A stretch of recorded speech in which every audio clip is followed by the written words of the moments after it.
We are literally the only species on the planet that hires somebody else to tell us what to eat. And we are the sickest we've ever been, despite that, or probably as a result of that. If you are carnivore, if you are keto, if you are vegan, if you are vegetarian, I don't care what you are, you can apply these very basic ancestral technological inputs and make what you're already eating that much more nourishing.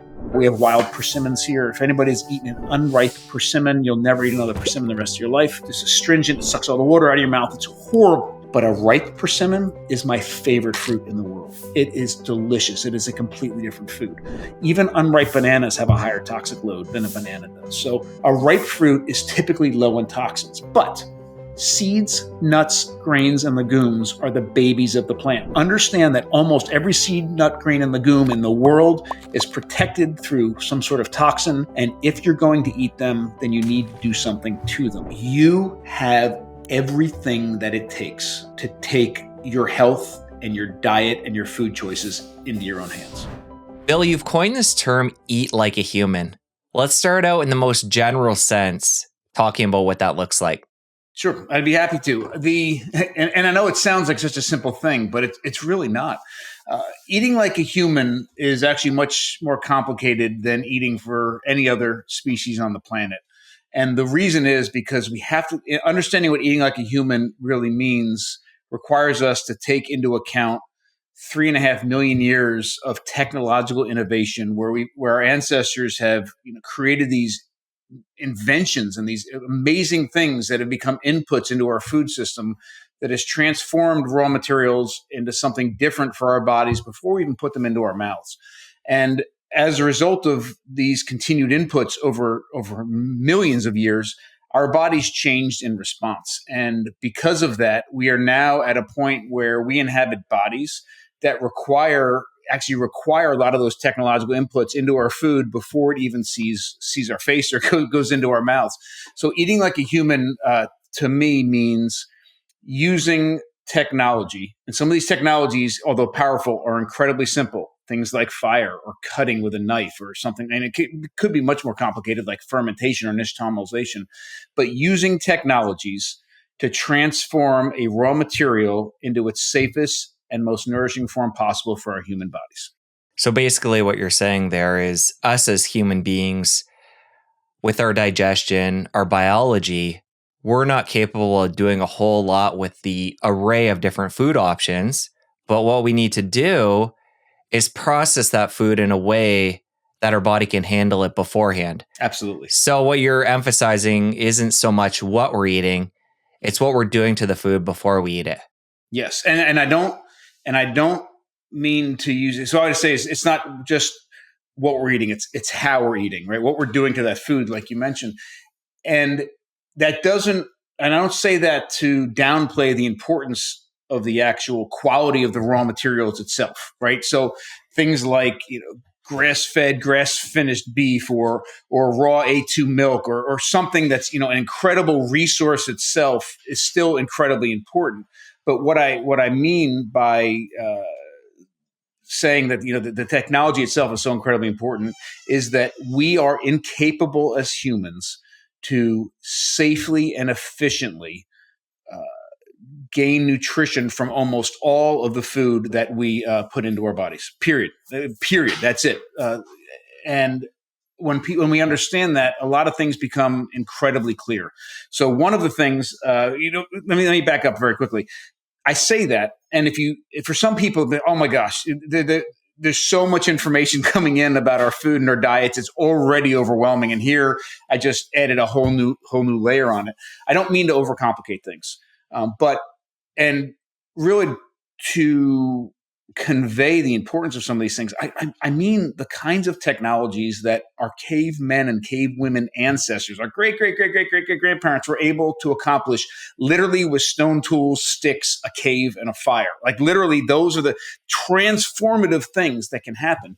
And we've been sort of pushed away from a lot of that technological innovation is so important because with some of the key words in diets today, like whole foods or raw foods or the dangers of processed foods. The dangers of ultra processed foods are incredibly real.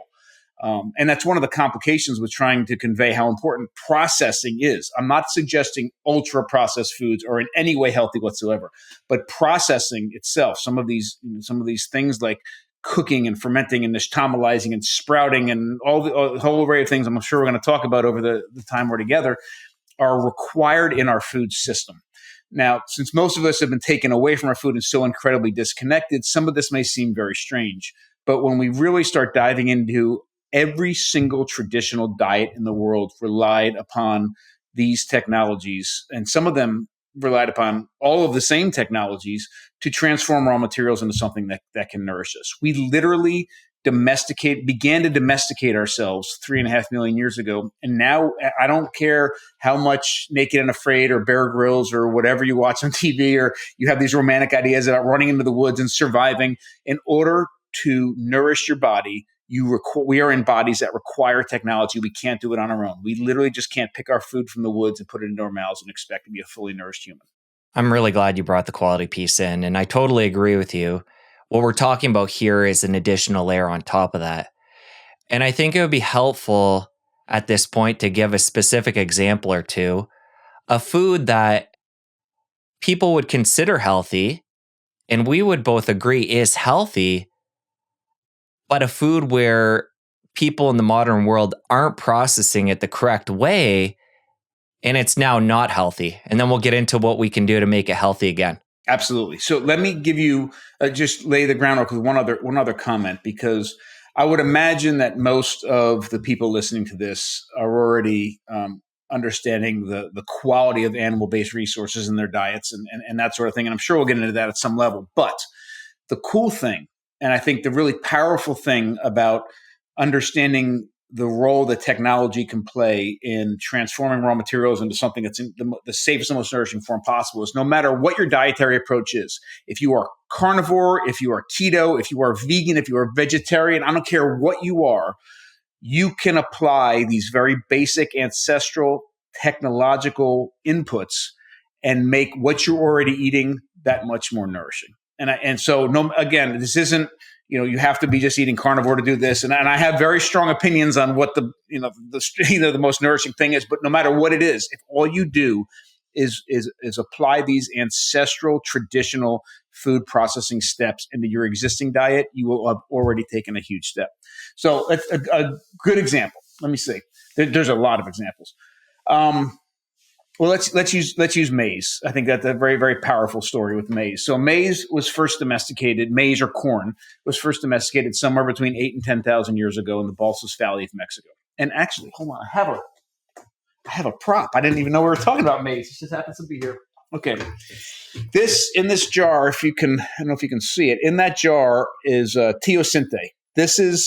These are the grains of the wild plant that was first domesticated to become maize as we know it today. So teosinte, which, believe it or not, if you just let your grass in your yard grow without mowing it all summer, some of the taller stuff that would grow up, it looks just like that. And the seeds would be almost the same size. So about 8,000 to 10,000 years ago, in the Balsas Valley of Mexico, there were some really innovative people that took those kernels of this teosinte plant, planted it, and selected it through generations of selecting for the traits that they desired, transformed that teosinte into domesticated maize, like very similar to how we know it today. The problem with maize is that it's one of the most difficult grains for the human body to derive maximum nutrition from. And anybody who's eaten corn on the cob in the summer and looked in the toilet the next day and saw whole kernels of corn in the toilet, realize that two things: one, you don't chew your food enough, and two, your body it just took a ride in your digestive tract and landed in the toilet bowl the next day. We got no nutrition from that kernel of maize. But even if you took that maize and ground it up into cornmeal or boiled it and made polenta, I don't care, cornbread, I don't care what you do from it, there are nutrients in that maize that, without a very simple but powerful way of processing that we know is thousands and thousands of years old, it's called nixtamalization. Some of the nutrients in that maize pass directly through our body, and we don't get the nutrition from it. So I think it's one of the most powerful stories. And here's the story. So maize is the cornerstone of so many ancestral diets in the Americas for thousands and thousands of years. And Aztecs, for example, like maize was everything. It was religion, it was food, it was currency, it was status, it was every artwork, everything was focused on maize. It was so important and a huge part of their diet. And this is, again, coming from somebody who thinks, I'm convinced that a diet that is primarily made up of animal-based foods is the most nutrient-dense bioavailable diet on the planet. But still, they were able to use maize, processed the right way, to create these entire civilizations. I mean, huge city-states be on the backs of this maize. Well, this goes on, obviously, and maize spreads throughout the Americas, South America, Central America, North America. And by the time that Columbus and the early European explorers come over to the New World, maize is widespread and everywhere, and it's being used in a lot of different forms. Well, the early explorers liked the maize, right? It tasted good. It was filling. It was very easy to grow. They realized that they had a very similar growing conditions in parts of Europe, right, with similar latitude, so they could take this maize back and plant it in Europe, and they thought that would be a great thing to do. So they do this 500 years ago. Well, what happened is something that they never could have imagined. So they take this maize back and they start growing it, and just like they thought, it grew in certain areas really, really well. People fell in love with it. It was a very cheap food. It was a filling food. It was a delicious food, and became the basis of a lot of diets for poor populations. And when some of these populations started subsisting primarily on maize, they started to get very, very sick with this brand new disease they never saw before in Europe. And the symptoms starts out as red, rashy skin. Parts of you start falling off. Early stages or some of this in the early years was confused with leprosy. Version of sunlight, bleeding from the mouth. Eventually, if it didn't get dealt with, blindness, and then finally death. And over several hundred years, millions of people got sick from this, and hundreds of thousands actually died. It was first identified in Spain. Then it was identified in populations in Italy, where it got its name pellagra, which means sour skin. And then we follow it spread throughout Europe. When you see maize spread throughout Europe into poor populations, and I say poor populations because it's happening where people are just eating maize and not getting nutrients from other places. You start seeing this. Then it shows up in the mid 1800s, at the end of the Irish potato famine, when the U.S. was sending massive amounts of maize or corn as famine relief food, and all of a sudden, people that were, populations that were dying from starvation because of the famine were now getting sick and dying of something else that they've never seen before. And then most recently, well, not most recently, but maybe closest to home, in the early 1900s, in the 1920s and 1930s, in the American Southeast, where corn was a huge, huge thing, especially in poorer populations, in places like the Carolinas and Alabama and Georgia and that area, where a lot of corn was being grown and consumed, we see pellagra hit for the first time in the Americas. Really, first time majorly in the Americas, which is very strange. So people are getting sick, people are dying. The government's very concerned about this brand new thing they never really saw before. And this is in our own country, and only 100 years ago. It's not that long ago. And it's a story that most people don't know. So there was an infectious disease doctor by the name of Joseph Goldberger that was hired to figure out what this infectious disease was. It was killing all these Americans. And he came back after studying, and he said, listen, I'm not the right person for this job. I'm an infectious disease doctor, and this isn't infectious. I think it has to do with food. And I've read these accounts of these historical things happening in Europe. I think it has to do with corn. And the response was like, first off, nothing this bad can be the result of food. And it can't be corn. Corn is king. Go back and figure out what it is. So convinced that it had to be corn, he took several mental institutions and several prisons. This is something you can't do today, but you could do in the early 1900s. They divided the population in half in these places, very controlled populations. And half of the population in each one of these locations continued to eat whatever their diet was, which is probably very poor. And then the other half was fed nothing but corn. And the people who were eating nothing but corn started to show symptoms of pellagra and got sick. And he went back with this information, reported back, and the response was the same. Nope, this isn't it. It's something else. Figure out what it is. It's what we hired you to do. So the understanding of how infectious diseases were spread was strong enough in the early 1900s for him to know that if he was able to show that it wasn't spread through blood, wasn't spread through food or through actually consumption of some sort of disease, and it wasn't spread through mucous membrane sorts of things, then hopefully he can convince people. So he and his partner and his wife would hold these parties in these towns. They called filth parties, and they'd have these stages, and they'd bring somebody up on the stage that was suffering from pellagra.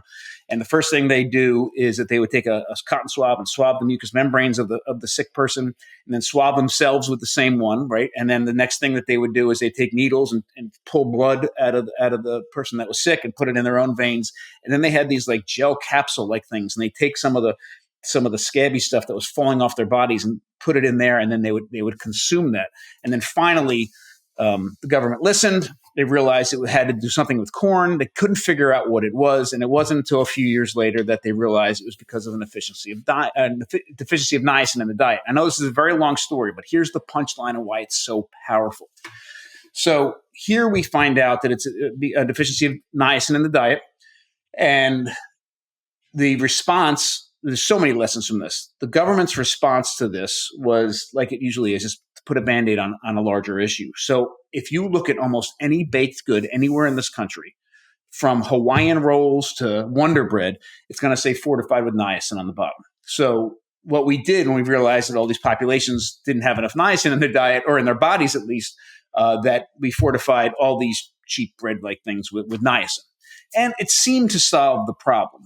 But there's a larger issue. We have this, the ancient grain, the ancient maize, for thousands of years, consumed in massive quantities by so many people, and no evidence of pellagra, none whatsoever. It wasn't until that until that maize was taken from the New World, brought to the Old World, that we started seeing this disease hit the world stage. So what is the issue? And the issue is it's because of the processing, or actually the lack of processing. The food itself was taken without the context, without the way it's supposed to be processed. So the proper processing of maize, and the only one that makes the niacin in the maize available to the human body, and that's sort of the real punchline. I mean, the crazy thing is, over several hundred years, millions of people got sick, hundreds of thousands died from this disease that is caused by a deficiency of niacin in the diet, while eating massive quantities of a food that contain niacin. I mean, maize has actually quite a bit of niacin in it. It's just not available to the human body unless the maize is processed properly. So they were literally consuming and pooping out the very thing that, if they had it in their bodies properly, it would have kept them from getting sick, the niacin. So the proper processing, the nixtamalization, is prehistorically was done. You take the maize, the dried maize, and just think like feed corn, that kind of thing, and you put it into a pot, and then it would have been a clay pot. Put water in the pot and put wood ash in the pot, brought it to a simmer because wood ash is alkaline, brought it to a simmer for about a half an hour, then took it off the fire, let it sit overnight. That's literally all you have to do. That's how simple it is. Today, you can replicate that same process with something called cal, or calcium hydroxide, which you can get at any Hispanic grocery store, or you can go get it on Amazon, or you can go to Walmart and buy pickling lime. It's exactly the same thing. You take the maize, you put it in a pot, you put water in a pot, you put the pickling lime in there, which is so ash is potassium hydroxide. Cal is calcium hydroxide. Some large companies use lye, which is sodium hydroxide, but anything, they're all alkaline. You put the pickling lime in there, simmer it for half an hour, turn it off, let it sit overnight, and the next day you have a completely different food. And this thing, niacin, which is how it's naturally formed, and it turns to niacin and makes it bioavailable to the human body. Is it a very big deal? Not necessarily for somebody that's eating a very, very broad diet. But if you are eating massive quantities of tortillas, for example, or if you're eating massive quantities of maize, where a lot of these populations were for a very long time, it makes the difference between dying from a nutrient deficiency or being nourished. That one simple step that you can actually do over a fire or do in your kitchen. So today, what does that mean? Well, a couple of great examples of where we've sort of fell short with that processing. All grits in this country were made using that process of nixtamalization until the Civil War. After the Civil War, for a variety of reasons, nobody does it anymore. So any grits you would buy, almost any grits you would buy from the store or at a restaurant have not been nixtamalized. Cornmeal has not been nixtamalized. Anything going into a corn chip has not been nixtamalized. Anytime you're baking with the cornmeal, so you're putting out, and again, it's not a very big deal randomly here and there, but there's no reason to, I don't see a reason to make a food and intentionally, now that everybody knows it, you have this sort of responsibility and skip a step that could mean the difference between getting all the maximum nourishment from that food or not. We can dive. I don't know how far you want to go into it, but we can talk about different foods. We could talk about how to change that out and why these tortillas today are falling short. But well, let's stay on this for a little bit. I have a couple follow-up questions. Sure. If the corn has been nixtamalized, you talked about seeing it in the toilet earlier. We know that this helps with the niacin, but is corn at that point something you'd consider part of a healthy diet? And does it help with digestion? Maybe I can answer that question this way first, because I taught college for 20 years, and the first thing I did, and maybe I should have started. The first thing I did in the beginning of every class was I taught archaeology and anthropology, so one of the things I made sure that the students realize is that any information they get, no matter how they get it, is biased. It is inherently biased. We are all human. Everything is biased. Somebody suggesting that they're not biased right away, you can't believe something that they're saying. So the best thing that they can do is learn as much as they can about the source so they can evaluate that information for themselves. So no matter what we were talking about, I made sure the very first day of class, whatever the class was, I wanted the students to know what my stance was on these things so that no matter what came out of my mouth for the rest of the semester, they could evaluate for themselves, what they did with that information. So let me be very clear about what I think is, the safest, most nutrient-dense, bioavailable, sustainable diet on the planet. To me, it is one that is focused on animal-based resources, and those animal-based resources are coming to you from a complete nose-to-tail approach where the entire animal is being utilized. And to me, that is not only the most nutritious diet possible, but the most ethical and sustainable way to consume or include animals in your diet. That said, I don't think from a biological perspective, sugar has any place in our diet. I don't think there is a human requirement for carbohydrates whatsoever. And I think plants are inherently dangerous because every single plant on the planet has some sort of toxin in it. And when they do have nutrients that our bodies could use, they are locked up and are very difficult for our bodies to access without some sort of preparation. So that means if we're going to include plants in our diets, we need to be selective about what plants we consume, and we need to be very deliberate about how we process that plant before it goes into our mouths. So from a nutritional safety, thriving perspective, that is my take. However, one of the other things that's complicated about humans is that food is so intertwined with literally everything it means to be human. Like we cannot separate food from pleasure, food from discomfort, food from romance, food from politics, food from religion, food from tradition. Everything is intertwined. So that means that there's another element, there are a lot of other elements that we need to take into account when we're talking about being fully nourished. Some of it is the nutritional, takeaway from the food that we're eating, but the cultural needs and our emotional needs that we need to make sure that we satisfy to be fully nourished can't be discounted. So that said, I probably, I love Anthony Chaffee's work. I think he's brilliant. He's doing, I don't know how many years he's been full carnivore, and I've eaten many meals with him. And I mean, he's the real deal. If he says he's eaten meat and salt, like literally that's it. Right. And he's in amazing shape. I love Brussels sprouts. Like I love the smell of Brussels sprouts. I love the taste of Brussels sprouts. I love eating them. So is there something that, do I need to take that into account? Absolutely.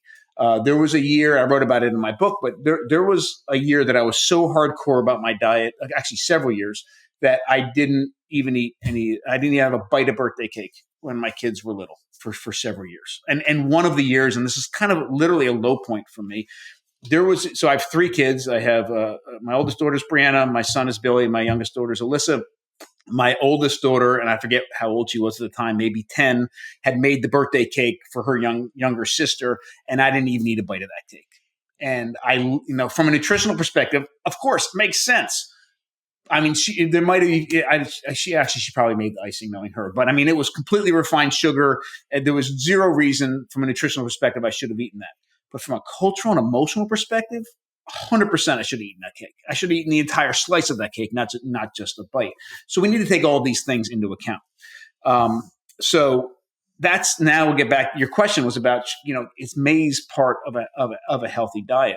Well, from a cultural perspective, there's a lot of people where they couldn't escape from maize even if they wanted to, right? And they actually love the smell of real maize, the taste of real maize, the texture of real maize, processed properly. So there's all of those pieces as well. I do eat maize. I don't eat a lot of it, but anytime I eat it, it's coming from a really good source. Like the maize that we process here at the Modern Stone Age Kitchen, we import heirloom landrace maize from Mexico. Most of it's coming from Oaxaca. It's a very ancient breed of maize, and it's organic, and it's grown by and the money's going directly back to the farmers that are growing it, and then we nixtamalize it, and then we put it through the rest of the steps depending on how we're going to make it. I don't eat a lot of it, but I do think eating it in that state can absolutely be part of a healthy diet. But when you start to get that, when it becomes more clear and you gain some clarity on what real food processed to maximize the safety, nutrient density, and bioavailability of that food, what that actually is, you really start to see the difference between things like grocery store bread and sourdough bread, or Goya tortillas and a real nixtamalized stone ground tortilla made from heirloom maize. They're completely different foods.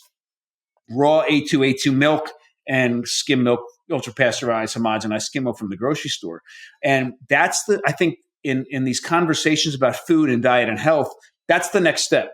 Because right now, so many of us are having what we think are incredibly important conversations like, hey, do you think humans should be consuming dairy as adults? Or do you think, can bread be a part of a healthy human diet? And all of those conversations are meaningless in my mind, because what do you mean when you say bread? Do you mean Wonder Bread or wild fermented, long, slow fermented sourdough bread that's made with really incredible grains? Completely different food. So the short answer is, maize processed properly, I do believe, can absolutely be a part of a healthy human diet and hit all of those levels, and that it is a completely different food from anything else you would have made out of maize. So we'll stay on maize a little bit longer. We take maize, we put it through the processing. Is there any way at that point, I'm assuming it's taken off the cob to process, but for people over here in the West that are used to corn on the cob, making popcorn, is there a way to process and then keep the maize in that original form to be able to have these things, or no? Well, maize. I think the story about the maize and the pellagra is a powerful story, but maize does get a little complicated. So let me do my best. So first off, corn on the cob compared to the maize that I'm talking about are different things. Corn on the cob is, first of all, in almost all cases, is a different variety of corn. But more importantly, it is an unripe unripe corn on the cob, right? It hasn't gone through the entire maturation process. And the way it's been described to me, and I think it's a great way to think about it, at that point, think about it more like a fruit than a grain. Right? Because one of the reasons it's loaded with sugar. And reality is most of us are not eating that corn on the cob to really get a lot of nutrition. We like the bite, we like the flavor, we like sitting there chewing on it, and we're getting more nutrition from the butter than we are actually from the corn. So there's really not much, there's not much dangerous about corn on the cob. There's Other grains I would be more worried about than corn or maize, with things like lectins and phytates and the like. Corn is fairly benign in that sense. So from a safety perspective, I'm not very concerned with corn on the cob. But do understand that if you're eating corn on the cob, the biggest thing you're getting from it is the pleasure of actually eating it. You're not really getting much else. And again, you can see that the remnants of that in the toilet the next day. The popcorn is an interesting one. And there's zero way, I can't even fathom a way to nixtamalize popcorn and still have it pop. But what you can do, and it's actually delicious, is sprouting is a fantastic way to start to begin to detoxify a lot of grains and seeds and nuts and that sort of thing. You can sprout popcorn, and you can actually buy sprouted popcorn, and it pops just like unsprouted popcorn. So there is a little bit to that. So if you want to take one step in the popcorn world towards something that is a little bit safer and a little bit healthier, then get sprouted popcorn. Otherwise, anything else you do with that maize or that corn, like from a dried state, can be nixtamalized. So what we do here, so we take the maize, we nixtamalize it overnight. Then the next day, so what happens overnight is there's a lot of chemical and physical changes happening to that maize. And one of the other things that happens is the outer skin on the maize begins to almost dissolve and fluff off of the maize itself. So the next day you rinse all that off. The stuff that we're making into tortillas, there's no gluten obviously in maize, and there's nothing to really bind it together. So we rinse off those slimy like leftover pieces of skin actually work really well to help bind everything together. So the maize that we rinse to then grind into masa and make our tortillas, we keep about half the skins on there. We rinse some of them off, and then we stone grind that, and then we press that and cook that into tortillas. The tortillas that are left over after that, we then cut and fry in lard and make our tortilla chips out of. The other whole kernels of maize, some of them we rinse completely all the skins off, partially dry them, and fry them in lard and make a really healthy version of corn nuts. They're delicious. Some of them we take and we put into a food processor and grind up, but not as fine as the stone ground stuff. And we use those as grits, and we make our grits with that. And they're absolutely delicious grits. The cool thing about the nixtamalization process is that it helps detoxify. It helps pre-digest, which means our bodies don't have to work so hard to continue to break down that corn, which we already know is really difficult for the human body to fully break down. And it releases the niacin to our bodies and some of the other nutrients as well, but also niacin. And because of the way that we're processing it with the cal or the calcium hydroxide, it actually has a higher calcium content than anything else we'd eat with just the corn. And that calcium is bioavailable to our bodies. So from a nutritional perspective, it's 15 different wins over on this side. But the other cool thing is it has an aroma and a texture that you can only get, and pleasing on both accounts, by going through that nixtamalization process. The word actually tamale is in the middle of nixtamalization, and traditional real tamales were nixtamalized. Traditional tortillas were nixtamalized. Anything you would use masa dough for has been nixtamalized. But here's the next more complicated thing, because somebody listening to this would say, "Oh, well, I bought the maseca, the dried maize flour, and that's been nixtamalized. So how is that for me?" Here's the problem with the maseca. And so if anybody's ever been to a Hispanic grocery store, or depending on where you live, your local neighborhood grocery store might carry it as well. It's usually in the flour section where the flowers are, or if there's a health food section, you might have some there. At Bob's Red Mills makes some. So what maseca is, masa just means dough, right? So maseca is dried dough. So it's dried nixtamalized maize that's in the bag. The problem with that is, in almost all cases, all of the nutrients in that maize have been sifted out. It's the white flour version of nixtamalized maize, and the reason is just like the reason the food system is pushing white flour so hard is because it's incredibly storable. As soon as you crack open the germ of the wheat berry, it releases oils, and those oils can turn rancid. So the shelf life of whole wheat flour is a fraction of what the shelf life of white flour is.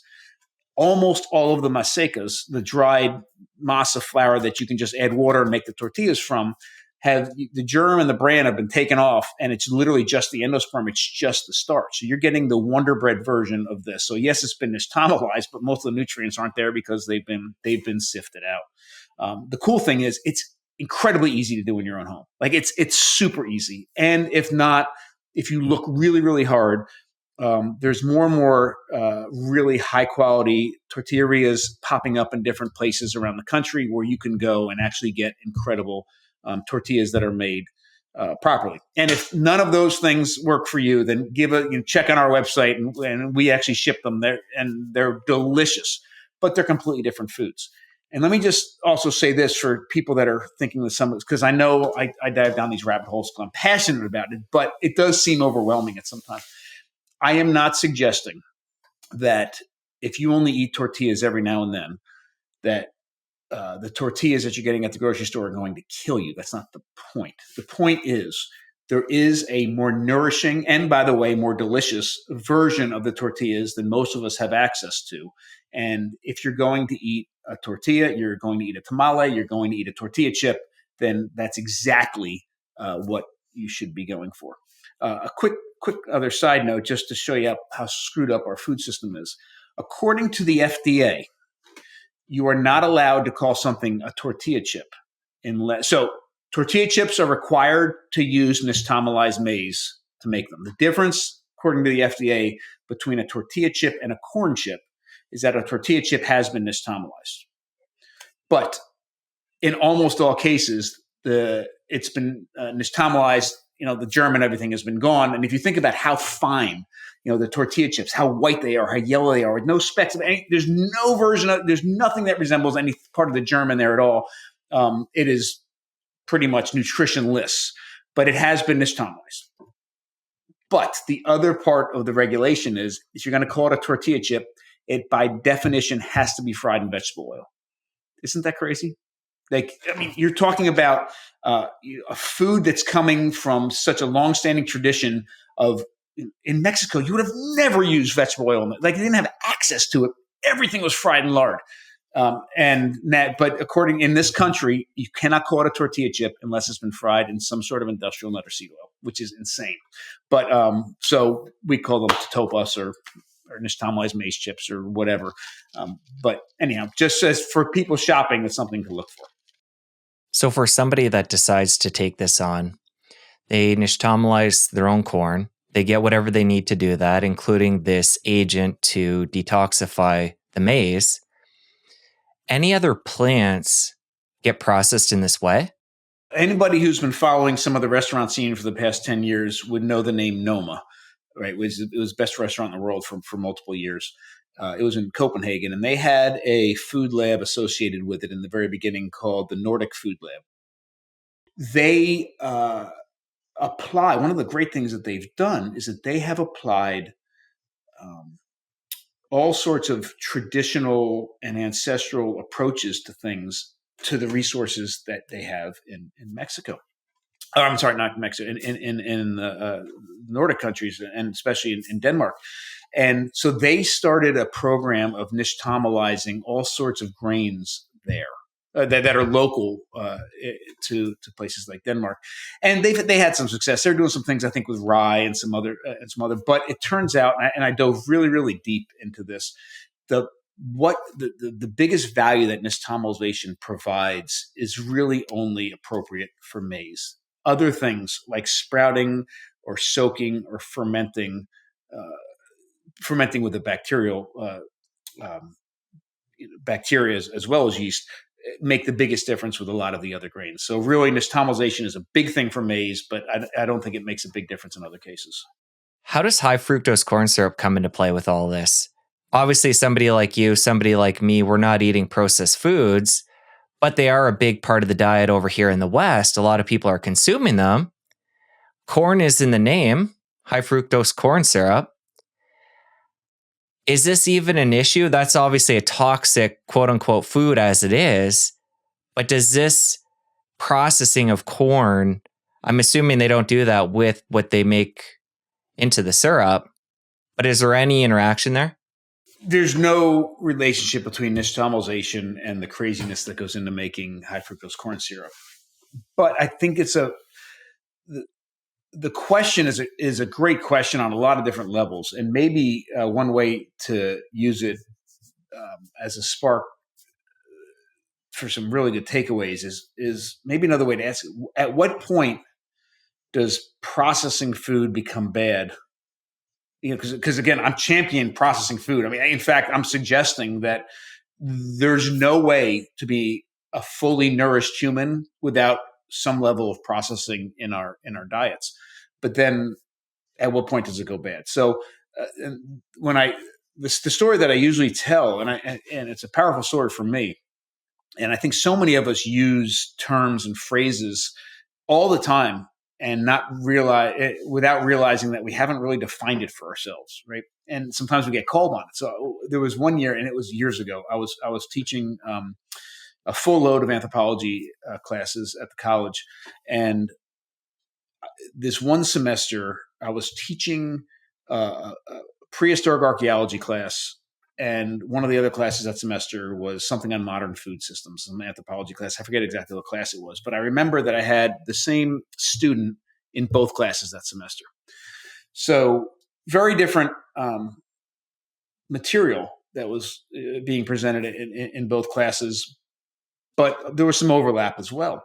And at about 3 or 4 weeks into the semester, the student, she came up to me after class. She goes, "Professor Schindler, I have a question for you. I just don't understand something." I said, "What?" She says, "Look, in the archaeology, you say food processing all the time. And in the archaeology class, when you say food processing, you light up. You're excited and you're saying about how, always talking about how wonderful it is. But in the modern food systems class, every time you say food processing, you get all pissed off and it looks like somebody ran your dog over with a car. Like, I don't understand. Like, what's the difference?"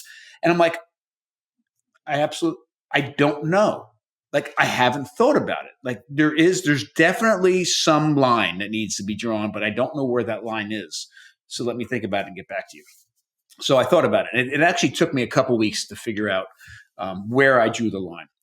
So this is where I draw the line. And when I say food processing, I mean everything from literally busting open a rock and using a sharp edge to cut something with, to putting something on a fire or putting it in a pit in the ground to ferment it. So these are very basic ways for processing food. And then now we have things like people in lab coats and ultra processing stuff and making corn syrup and all the other nonsense. So where does that line draw? So this is where the line is drawn for me. Food processing, and let me back up one of them. It's very hard to talk about some of the things that I talk about because 3.5 million years worth of time is a very long period of time. And there is a massive amount of diversity I'm making statements where I'm putting all together in one statement, 3.5 million years worth of diversity. And on a global scale, people everywhere doing all sorts of things. I don't mean to overly simplify some of this, but most of the food processing technologies for the majority of 3.5 million years were focused on making foods safer, making foods more nutrient dense, and making the nutrients in the foods more bioavailable. Period. Like, in many cases, it did all three at the same time. To me, that's the positive food processing. All right, the food ultra processed foods and the food processing that is going on today that is very upsetting to me and I think is making us very sick are processing foods for other reasons, right? Things like making other people rich or increasing shelf life or being able to ship things without them getting bruised or all sorts of things, making people addicted to food, whatever. But the most important takeaway is that they're doing that at the expense of those three key elements of what food processing was in the past. Remember, safety, increasing nutrient density, and increasing nutrient bioavailability. So I could care less if somebody's figured out something to do with food and they're getting rich on it. Awesome, as long as it's not at the expense of one or all of those things. So I hope that clears some stuff up for people because food processing is very much an important part of our lives today, and we do have to be able to separate that one from the other. And I think another way to think to really sort of put a picture in your mind of, okay, what's good and what's bad is, and it's much more complicated than good and bad, but what's good and what's bad is anything that you eat, you should be able to make in your house. Period. I'm not saying that you should be able to make in your house because you necessarily have the knowledge or the skill set to be able to do it, but you should be able to do it in your house if you knew what you were doing. If it requires a multi-million-dollar piece of equipment and somebody in a lab coat with a PhD to actually make that food, then I would question whether it should go into your body. Just so people don't get overwhelmed, because we're going to talk about different forms of processing for different plants. And if you take it to the extreme, like you just said, even when you're cutting into something, that's in the most minimalistic form, we're processing, in that case, the animal. But what are some of the foods that are healthy that we can use as we're navigating and learning what we're talking about today that require less processing? And then we can slowly over time integrate, like we talked about with the corn, some of these more nuanced things that people can almost do as hobbies as they have the base. I want to make sure we don't lose the base within this. And you talked about before the parameters, including nose to tail. And I want to come back to that stuff. And then we'll get into a couple of the other specifics, things like potatoes and other foods people are consuming on a regular basis, maybe not knowing that they can make some tweaks and then make that an acceptable food. Absolutely. So let's talk about a typical day for you. What you're eating and when you're eating, and then we can use that as a springboard to get into some other details. My wife and I cycle on and off of intermittent fasting. We'll do it for several months, sometimes 6, 7, 8 months. And then sometimes we don't for a little while. And I think that sort of variability is good. So right now we're not, which means about 10 o'clock in the morning or so, we have something that's animal based. It's usually, to be honest, and here at our restaurant, just to be clear, we make everything 100% from scratch. We make all of our cheese. We do all of our in-house butchering, sourdough breads. All of it is made 100% here. So what we have every morning, typically right now, is an omelet. Like Christine and I split an omelet.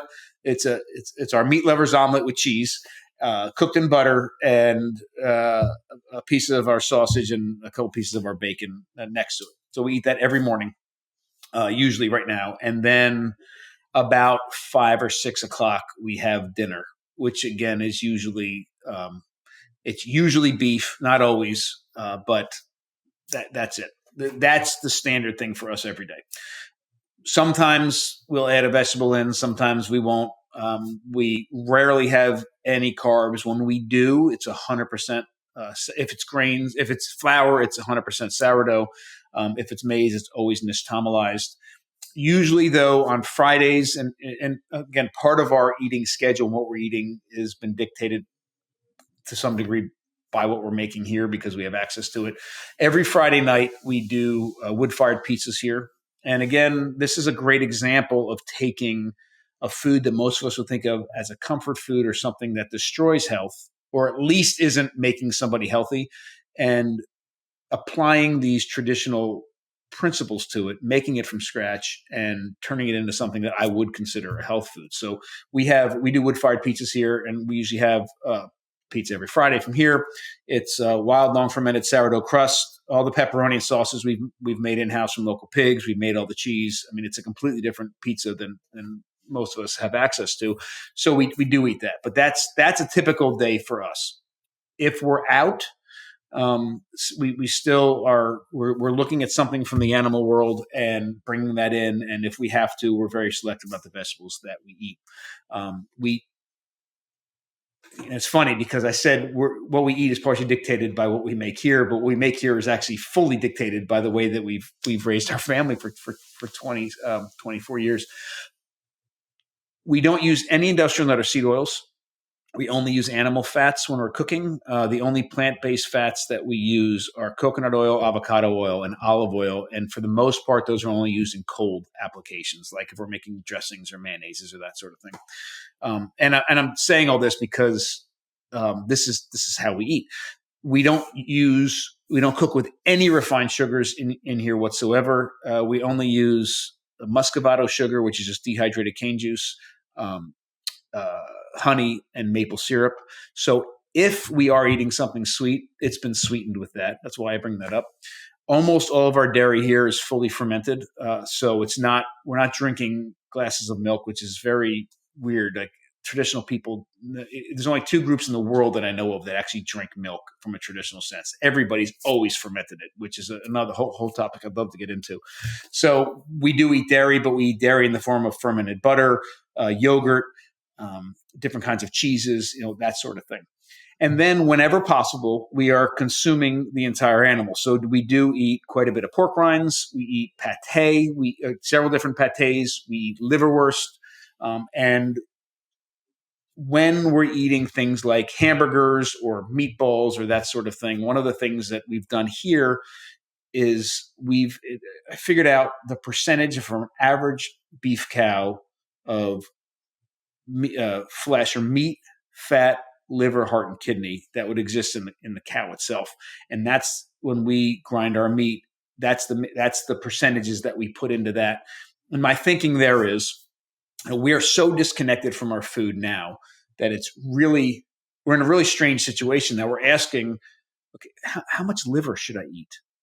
And if you ask somebody, a hunter gatherer from 40,000 years ago, who just made a kill and is dragging it back to camp and said, how much liver are you going to eat? They'd look at you and say, I don't understand the question. I'm going to eat, me and everybody else are going to consume the liver that's there and the heart and the kidneys and the spleen, and we're going to eat all this meat and this fat, and then we're going to go and kill another animal. Like, I don't understand what is this question? It's the strangest question. But since everything's taken apart for us, and we can go to the store and select, we're going to get the lean chicken breast over here, and we don't even necessarily never need to see another part of that chicken, and we can get this. So we have, how much are we supposed to eat of it?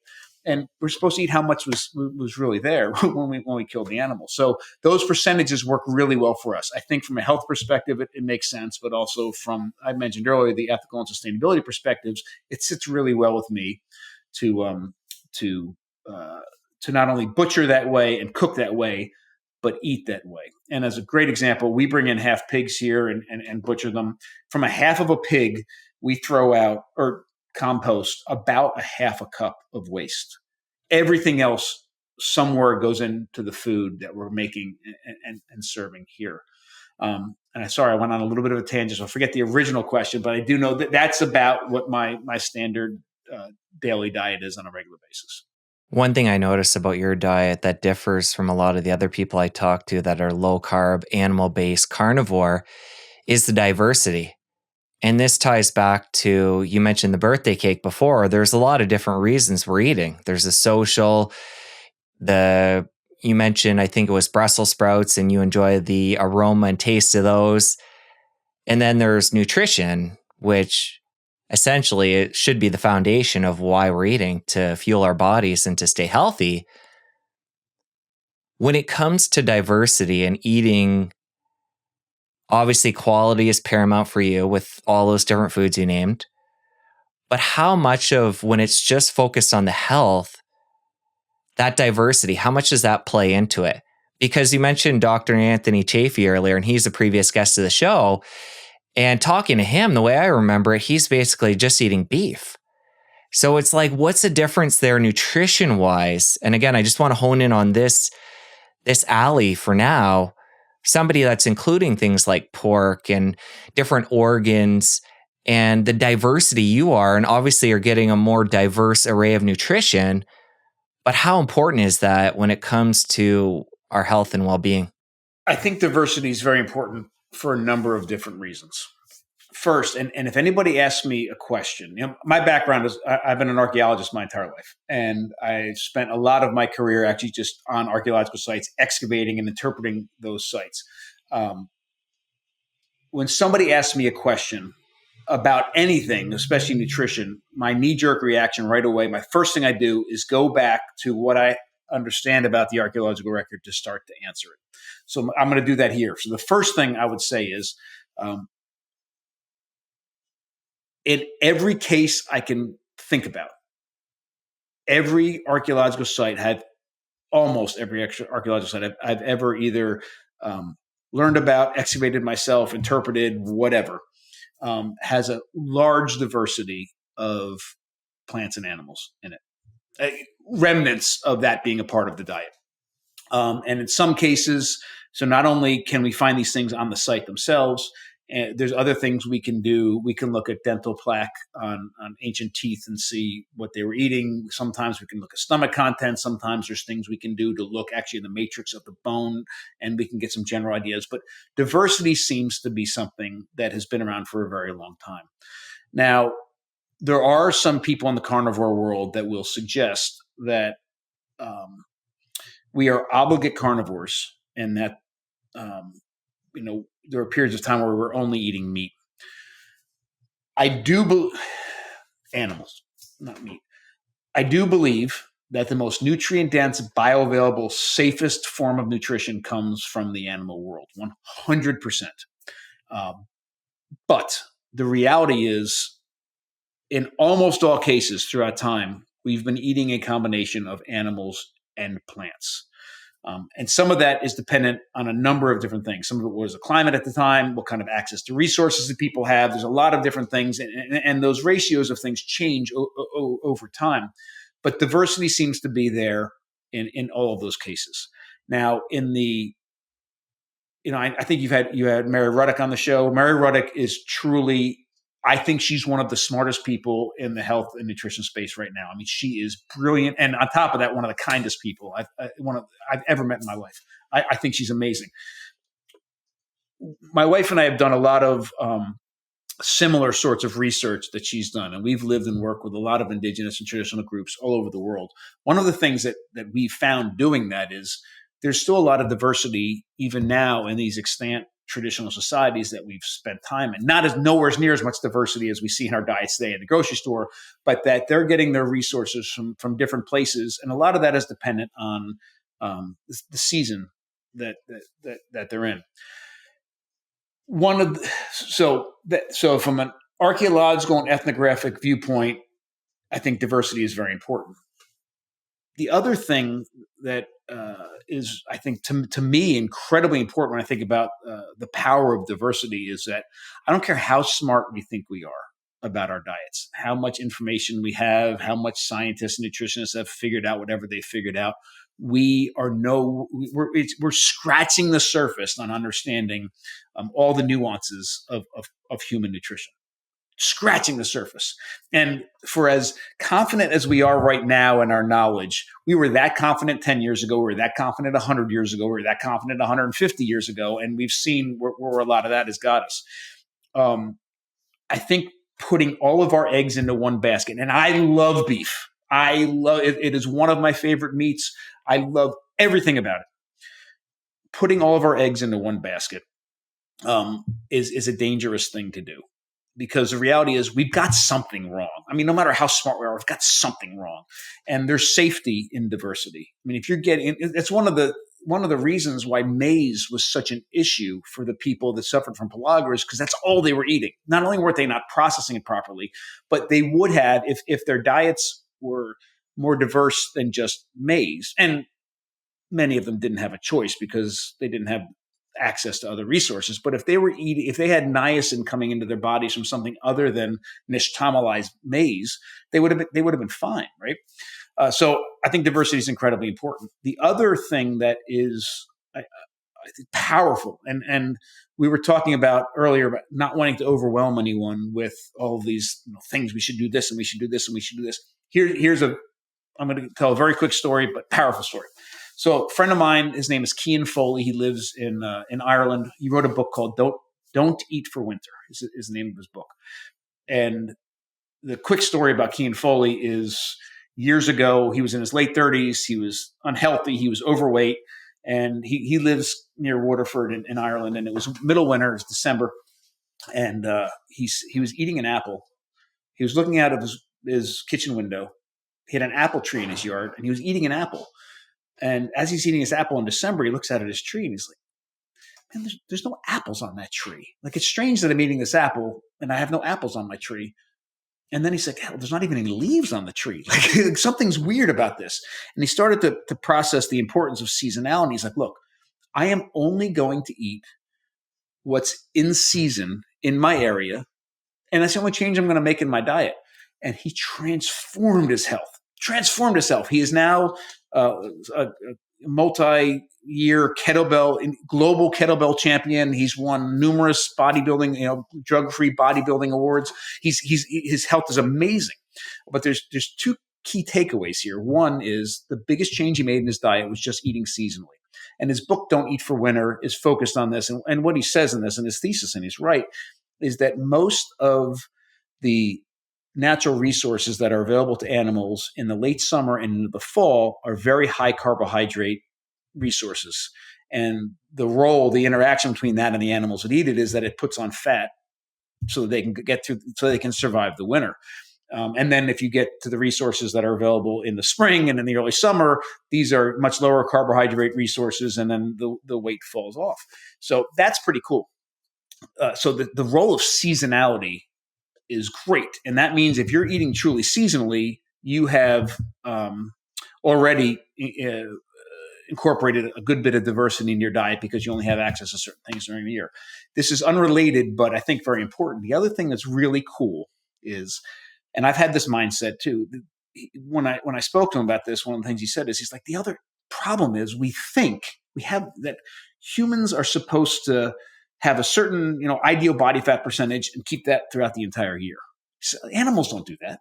Like, if you look at a deer, like, a deer gets, puts on weight end of the summer, into the fall, and then the winter comes and they're living off some of its own resources and it gets leaner and leaner and leaner. If you shot a deer in October, or if you shot it, it'd be dead. If you saw a deer in October and saw that same deer in like February, it would have a completely different body fat percentage because of the cycle of the year. He's like, humans aren't supposed to be at 6% body fat the entire year. That nothing about that is natural, right? Humans are supposed to fluctuate throughout the year as well. And that's exactly, he says that's what he does. His body fat goes up in the fall. And then in the winter, it starts to go down, and then he's leaner in the spring, going into the spring. I think it's pretty interesting to consider. And where that becomes really interesting is when we look at where different people are located. I'm here in Ontario, and we have a cold, long winter, not very many plants around, versus somebody around the equator that has less seasonality and more access to fruits and higher carbohydrate foods. So I guess that would mean, taking what you said and extrapolating it out, somebody like me would be primarily meat focused in the winter. And then when berries and things like that are growing locally in the summer, that would allow for the diversity. It would. This is where things get a little bit complicated and nuanced, but they're worthy of thinking about.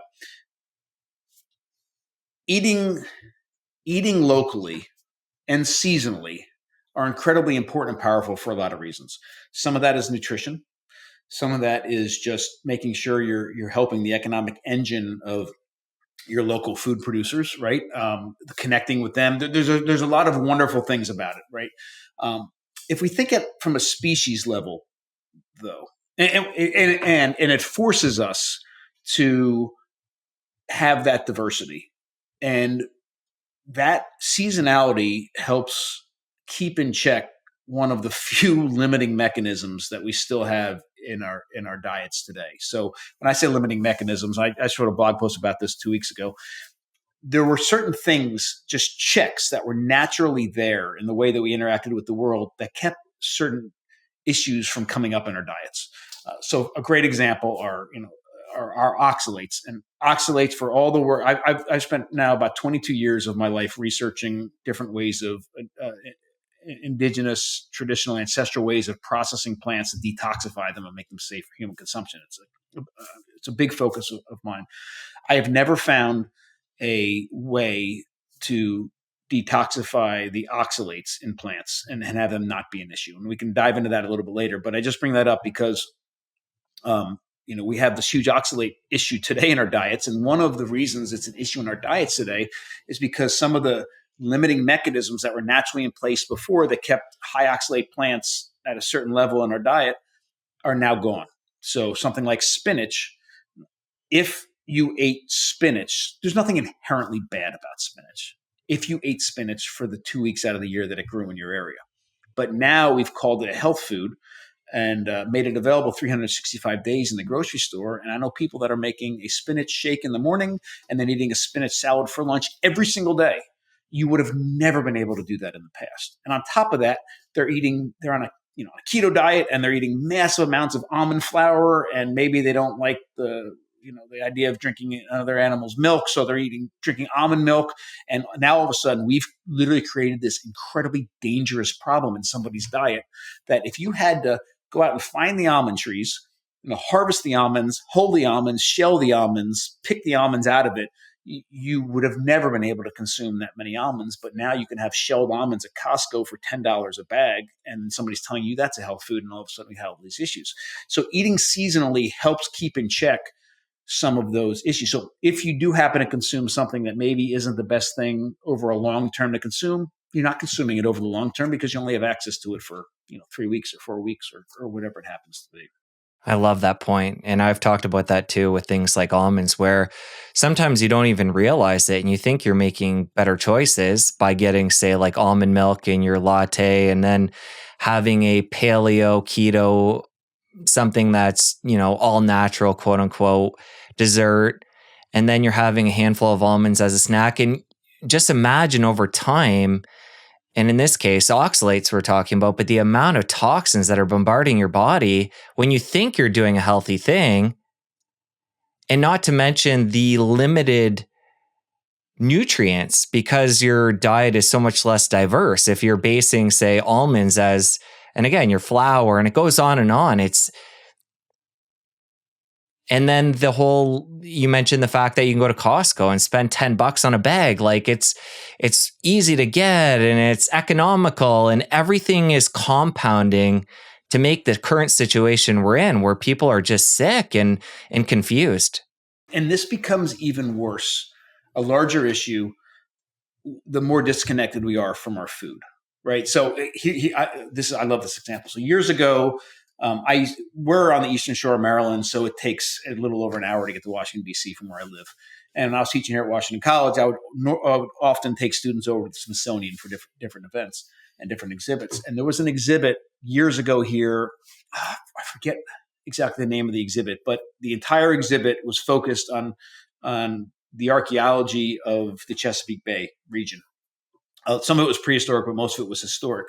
And I remember there was this big plexiglass case, and in the case were the remains of two females, one of similar ages, both women, obviously, and one was a slave and one was that slave's owner, right next to one another. And one of the questions that it posed was, it said, okay, which one's which? And if you looked at it, most people guessed it wrong because one of the bones, one of the skeletons, the bones were robust.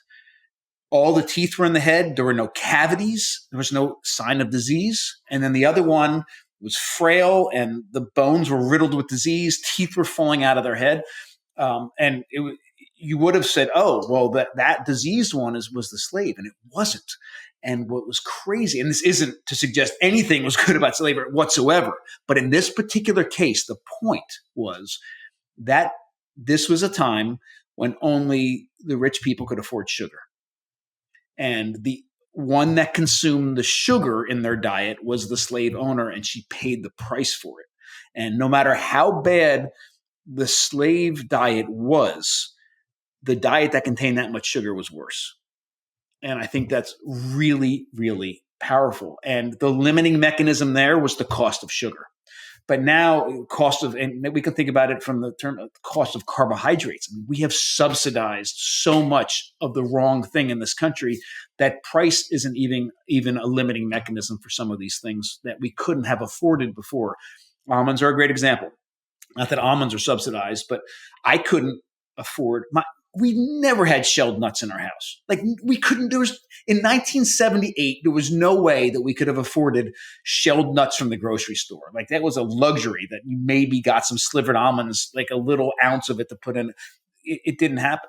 So the more that, so many people, now we're consumers that are not, we don't know what it takes to shell a nut anymore, how much, we have nothing, we have no basis to understand how much of that really should be in our diet because we're that far disconnected from it. And there's power in controlling that information. There's power in all of those things. And we need to get that power back. And another layer to the problem too is that people think when they're eating almonds, it's a health food. And the dietitian will tell them it's a health food, so on and so forth. And then they're only getting part of the story. They're not learning that, okay, it can be healthy if you're eating a certain amount and you're processing it a certain way. Arguably, almonds is a bad example of the oxalates. We can't get those out. It doesn't sound like. But there's things we can do to almonds to make it better. Not the oxalates, but other issues better. So we're getting part of the story. We're being told the wrong foods are the foods to eat. There are so many layers intertwined here that how does the average person even stand a chance? They don't until they realize. And this is, so no matter how complicated this conversation might seem to somebody who's just dipping their toes into this world right now, this, I think, is the most important thing that I could tell anybody. You have everything that it takes to take your health and your diet and your food choices into your own hands. I mean, we are literally the only species on the planet that hires somebody else to tell us what to eat. And we are the sickest we've ever been despite that, or probably as a result of that. We have everything that we need. So this is, I think, the advice I would give anybody that is really starting to take a step into this world, because it is an important step. It is important for you, and it is important to everyone around you, because the choices that you make surrounding food impact every single part of your life. And the choices that you make now, you make them now, and you implement these smallest steps right now. Compound. They might seem small and insignificant, but day after day, week after week, month after month, year after year, 5 years from now, 15 years from now, your life is going to be completely different than what it would be if you hadn't taken these steps. And even one step right now is monumental in those terms. Your senses are there to deliver messages of pleasure, deliver messages of pain and discomfort on purpose. They're not there by mistake. They're there as a result of millions of years of evolutionary pressures. And one of the most important things that we can do properly is nourish ourselves. And those, and eating is a sensual act. Right? All of your senses are firing when we are eating. When we do it right, it feels really, really good. When we do it bad, it feels really, really bad. And I think one of the hugest takeaways that I can suggest is, and this is very simple. If your goal every time that you get up from a table after eating is that you feel better than when you sat down at that table, a few minutes or a half an hour earlier, change your life. And that's what it should be. You should get, when we're eating, we're nourishing ourselves. Our senses, it doesn't make sense from an evolutionary perspective. And most of us think this way. I was born in 1973. I grew up in the 70s and the 80s where we had this idea that, oh my gosh, if we're going to get healthy, we have to somehow be in pain or in discomfort or be a martyr somehow. Like we have to feel hungry all the time if we're getting healthy. If we feel hungry, then that means it's working. Or if I have some kind of pain, it's not, that doesn't make sense. Like it doesn't make sense. If that was the case, we wouldn't be living right now because we wouldn't have made it through. Like it just doesn't make sense. You should get up every time you've eaten. You should get up and feel better than when you sat down. You should feel satiated. You should not feel hungry. You should not feel overly full, but you should feel satiated. You should feel comforted. You should feel good. physically, emotionally, all of it. I mean, that's the way, and I don't want to, again, sugarcoat 3.5 million years of our past. That was how our ancestors ate. I have traveled the world. I have eaten with indigenous and traditional groups all over the place. That's how they continue to eat. They're happy. They're happy. They're content. They're satiated. They're nourished. They're full. So to get to that point, there's a couple things you need to do. Number one is you need to get back in tune with your senses and trust them. Right there, I spent so many years of my life with a piece of graph paper, a calculator, a muscle and fitness magazine, and a book that told me the caloric and protein and fat content of every single food. And I sat there and mapped out what I should eat based on all these different numbers and these calculations that I would make. And it was silly. I had everything I needed in my body. If I listened to when I was hungry, I ate. When I wasn't hungry, I stopped eating. But it's easier said than done, right? Because we've been forced to not trust our senses. We've been forced to listen to other people how we should eat. So number one is start to trust your senses. Number two, you can start to trust your senses when you understand how you feel after eating a nourished meal. So do everything you can. I don't care if that means you're cooking it, you're going to your friend's house, or you're finding the best place to get a fully nourishing meal. Go get a fully nourishing meal, and then remember how you felt after you ate it. Remember how you felt when you slept that night, and remember how you felt when you woke up the next morning. And that should be your benchmark. And you should feel that way every day for the rest of your life. Then start to cook your food. And I know for some people, it's like, oh my God, I hear this guy, but my God, I'm working 3 different jobs and I got kids going to soccer practice and ballet. You can do it. And it doesn't need to be every single meal. But every time you learn how to cook something else in your family's diet, you then can push aside. You start to see through the nonsense. You don't have to. You become immune to the marketing. You become immune to the advertising. $1 trillion industry, food advertising, that no longer has an effect on you anymore because you understand what real food is. And even if you're not cooking all of your meals, once you understand how they can be made, then you can confidently read labels, and then you can confidently understand the food that you're looking at in the grocery store. And all of a sudden, 95% of what's in the grocery store isn't even considered food anymore. It's not even going to tempt you anymore because you're going to realize it's not food. It doesn't belong in that category. Those are the small steps, and they are completely achievable. I promise you, they're completely achievable. That said, to make things a little bit easier, here's a couple of very basic steps. This is the first thing that I would do, and you probably heard this from other people. I do think one of the biggest issues in our diets today are the nut and seed oils. So the first thing I would do is get rid of all the industrial nut and seed oils in your house, period. Get rid of them. Go into your cupboard, get rid of them, either throw them out. If you have an issue throwing out food, realize that if you define food as something that safely delivers you nourishment, then all of a sudden the stuff you're throwing out doesn't fall into that category any longer, and you're throwing something else out. If you still have a problem throwing it out, put it in the garage where it belongs, because it should be lubricating machinery. It shouldn't be going into our bodies. Number one, just get rid of that. As soon as you get rid of that, several things happen. Number one is you're gonna have to find something to replace it, which means you're cooking with butter or lard or tallow or schmaltz or ghee or something like that.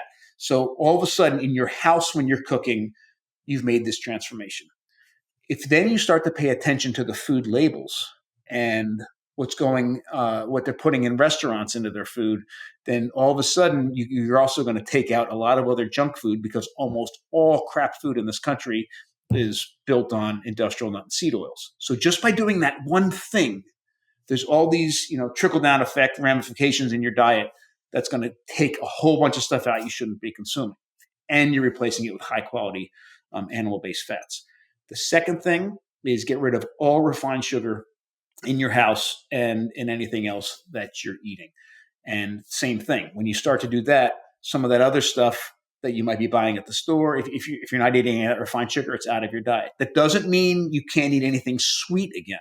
We have an entire restaurant that offers everything you could imagine without any refined sugars or fake sugars. We only use unrefined sweeteners in there. And those two things alone will make all the difference. And then the third step that I would take is and this is a very achievable step, take one step closer to where your food is coming from. And primarily I mean this with animals, but no matter what it is, one step closer. That means if right now you buy chicken breast from the store, buy a whole chicken. Like just take a whole chicken home. It's not that big of a deal. Everybody who's listening to this, parents brought a chicken home. I promise you. And if not, your grandparents definitely did. It's not a huge deal. You can learn all sorts of things just by taking a chicken apart in your kitchen. And you will save a lot of money because price per pound for a whole chicken is a lot less than price per pound for a chicken breast. And maybe that's that step. And now I can afford that organic chicken or that, what free range, whatever it is, chicken because I'm buying the entire chicken. And instead of one meal, you have 3 meals with that one chicken. Or if you're already buying the whole chicken from the Acme or the other grocery store, go to the farmer's market and get the chicken there. Or if you're already at the farmer's market, then you know what? Go to the farm and bring your kids with you and actually meet the farmer and see the chickens running around to buy the meat there. One step is all that I'm asking, and it's it's a monumental step. Those few things will literally, implemented over several months, will transform everything about your diet. Tying this, getting people started with the diversity piece from before, somebody who's going to take those principles you just shared in the foundation, and they're wondering, how many different types of animal products do I need? How many different types of plants? What's the simplest way you'd get somebody started? You mentioned the chicken piece there, but if they're thinking about, do I need to include pork, chicken, beef to get diverse nourishment? Because I think a lot of people, given the food pyramid and seeing all the different foods, feel like they need to eat a lot of different stuff to cover the basis. And this part of the conversation, what we're trying to do is give people what they need to get started that they can build off of. And then they can move into the nuance that we talked about before. But how do you look at, for the beginner, and I know your focus is on animals, we know you're nose to tail, so include those pieces, diversity of animals, including organs, but what they need diversity-wise in the beginning. Okay, that's a great point. So most of us, even though goat is the most widely consumed meat in the world, it's not really readily available for most of us in this country. In this country, most of us have access to beef, pork, chicken, and turkey. We consume all of those. Although I got to tell you, I just don't like turkey that much. So we eat it at Thanksgiving and we don't eat it much otherwise. But that's just a personal preference. A lot of what you eat and what you should be focused on, to me, partially is dictated by your preferences and your taste, but also what you have readily access to. So I would say if you have really good access to pig that is really high quality, and the beef you would have access to is just kind of run of the mill CAFO beef, then maybe that it's going to be a little bit higher in your diet than something else. I will tell you that there's a lot more research coming out now about the benefits of eating pork-based products than you'd be surprised at. 5 years ago when people were really pushing this beef, and I understand there's wonderful things about eating ruminants, not only from a nutritional perspective, but also from an ecological perspective as well, and what they do for the land.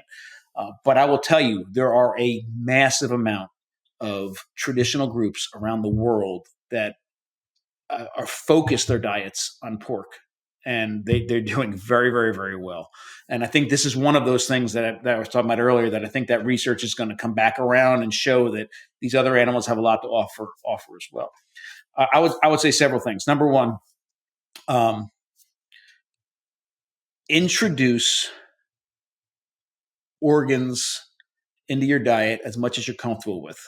And there's several ways to do that. And again, to me, now I started hunting when I was 8 with my father. I'm almost 52 now, and I've been hunting my entire life. I absolutely love everything about hunting except for the killing. And I never did. I love everything leading up to the kill. To me, the actual killing of the animal is a necessary part of that act.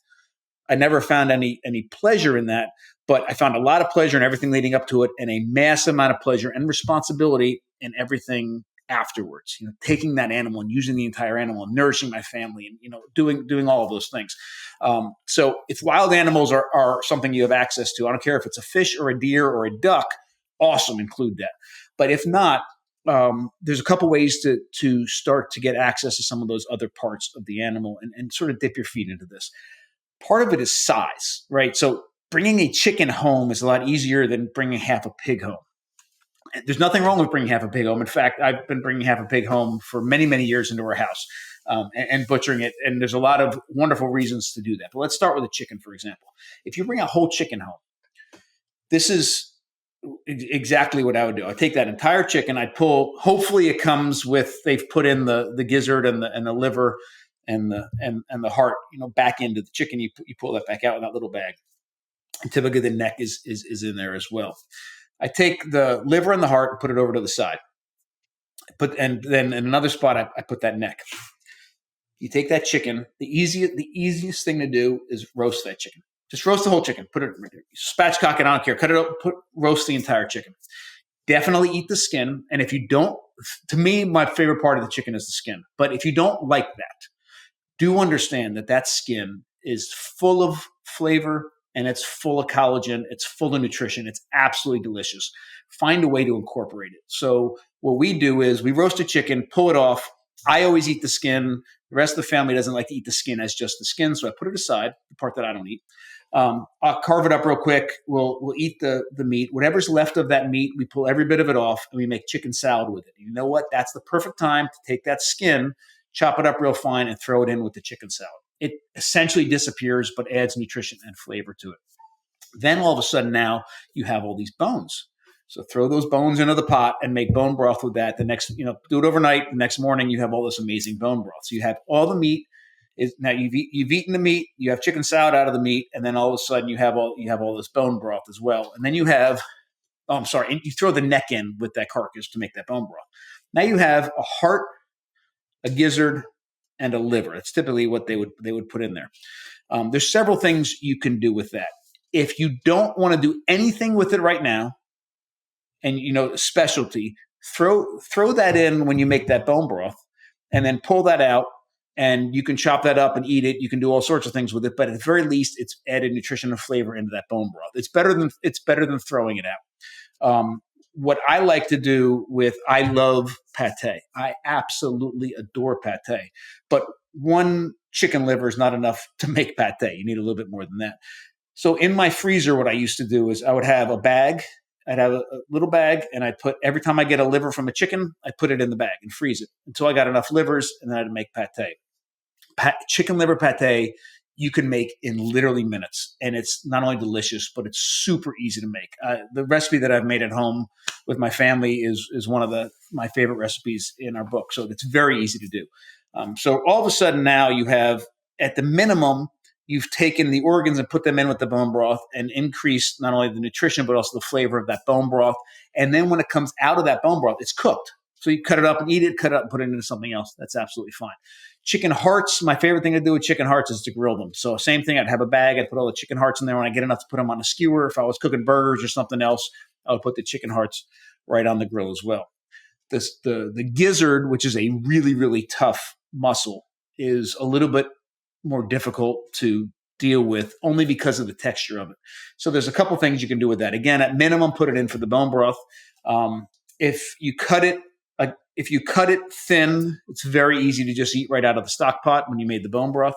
There's a couple things you can do with it as well.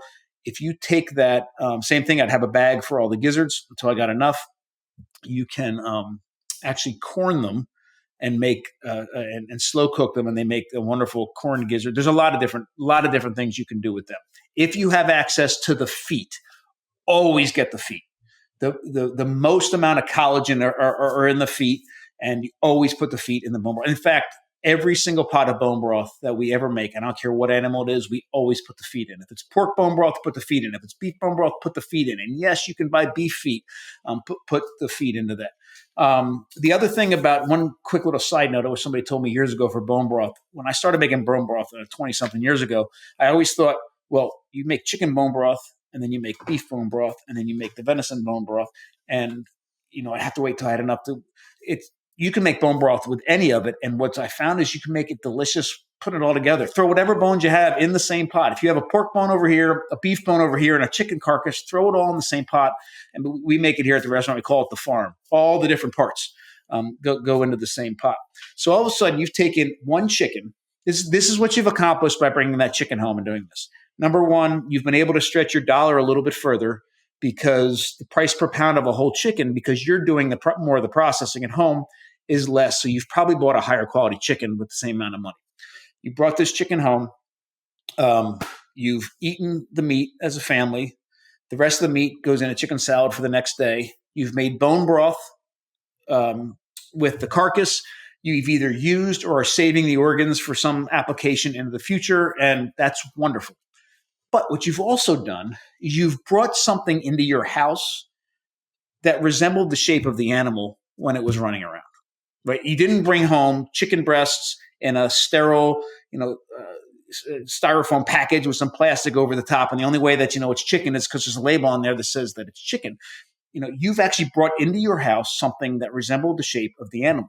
You've brought bones into your house. You've brought skin into your house. And I will tell you that we are so disconnected from our food that our kids are not getting that connection in their head. That the fact that they're eating that chicken breast, and it actually was something that helped move a chicken around, days or weeks or months earlier, is something that they can't connect in their own head. But bringing that home, I think, makes a really big difference. The next step from that, look, if that is exciting to you or you've already done it, the next step is, look, go to the butcher and get a pork shoulder. Just get the shoulder, the front shoulder. All of a sudden with the front shoulder, you've got all the way from the hoof all the way up to the shoulder. You cannot mess it up. So first of all, you brought something home. Again, it's a little bit larger, a little bit bigger to deal with.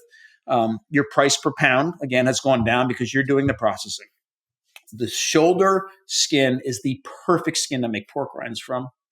The meat that's on the shoulder is already the perfect percentage of approximately 80% meat to 20% fat, which almost every single sausage on the planet is an 80-20 blend of pork meat to pork fat. So if all you did was cut into that and you messed all of it up, but you got all these pieces and ran it through a meat grinder, you could make almost every sausage just with that.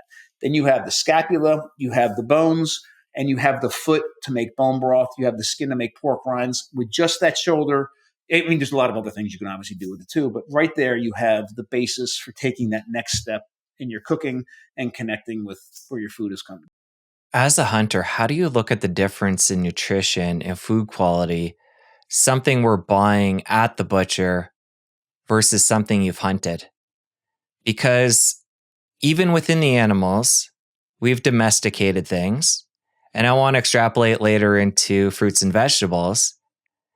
And these animals that we've domesticated, the way I understand it, it's relatively new in our history. So that food has changed versus something that's out in the wild that's likely still ancestral or closer to that.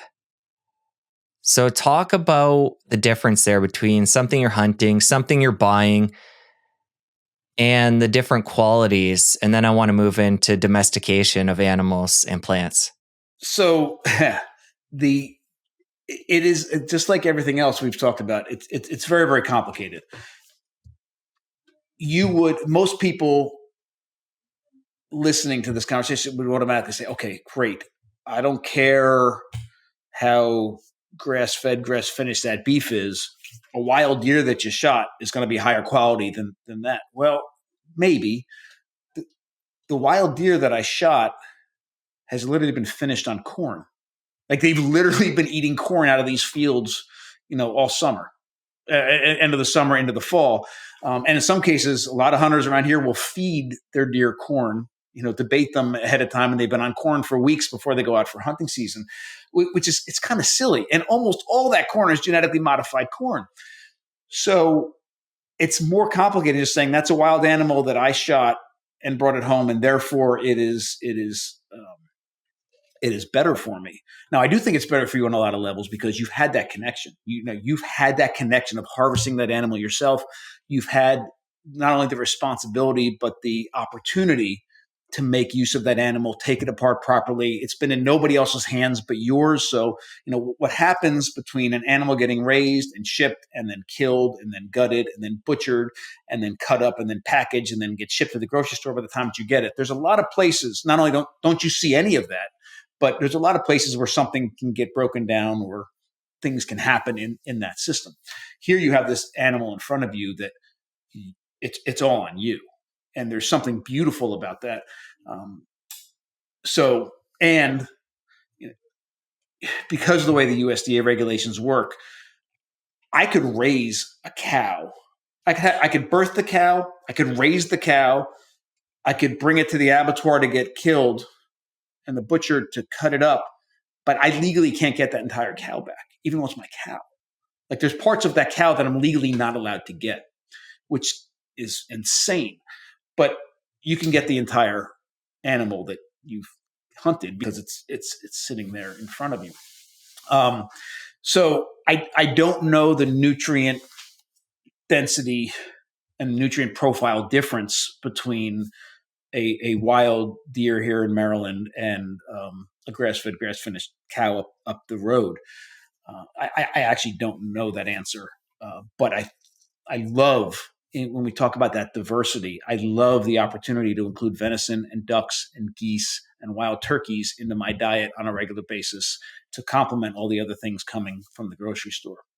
I also love the opportunity to, every time that I hunt, every time that I gut and butcher that animal, and then I'm actually reconnecting with, to me, everything that it means to be human. I'm connecting with my ancestors. I'm connecting with the world. I'm connecting with the environment. I'm connecting with that particular season. And I think that's incredibly important as well. And I have the opportunity to use that entire animal. Now we go a little bit far, like we brain tan, we make things out of bones. We do a lot of other stuff in addition to the food, but being a part of that process, you literally just can't put a price tag on.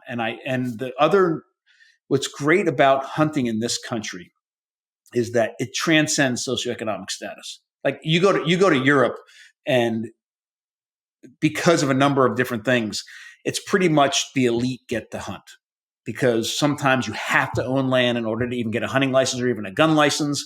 Guns are incredibly, it's a completely different model.